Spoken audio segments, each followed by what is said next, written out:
ጋይስ በዚህ ሰዓት አንድ መረጃን ተመልክቻለሁ። አንድ ግዙፍና ዝነኛ የሆነ ተቋም በርካታ ሰራተኞችን መቅጠር ፈልጋለሁ ሲል ለ11 ሰዎች ክፍት የስራ ቦታ ማውጣቱን ተመልክቻለሁ። ይህንን መረጃ ስራ ለሚፈልገው ለዛ ጓደኛችሁ ላኩለት። ዝነኛውና አንጋፋው ቢፍቱ ፔትሮሊየም ኃላፊነቱ የተወሰነ የግል ማህበር መስፈርቱን ለሚያሟሉ ሰዎች ሲል በሆቴል እንደዚሁም ደግሞ በነዳጅ ማደያ ላይ እንግዲህ ሰራተኞችን መቅጠር ይፈልጋል።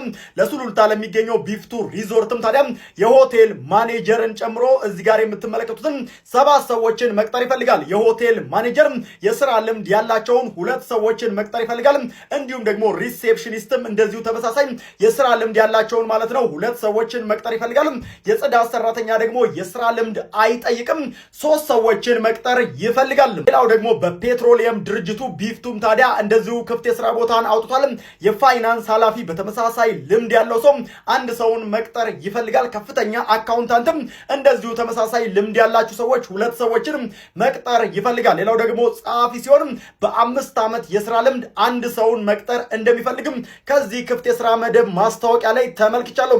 ታዲያ መስፈርቱን የምታሟሉ ሰዎች በቀጥታ አዲስ አበባ ሜክሲኮ ከአፍሪካ ህብረት ከፍ ብሎ ኢትዮ ኢንጂነሪንግ ግሩፕ ፊት ለፊት ኤግል ፕላዛ 2ኛ ፎቅ ቢሮ ቁጥር 05 በመሄድ በቀጥታ ማመልከት ትችላላችሁ። ለተጨማሪ መረጃም እዚህ ጋር ስልክ ቁጥሮችን አስቀምጫለሁ፣ በዛ በኩል መደወል ትችላላችሁ።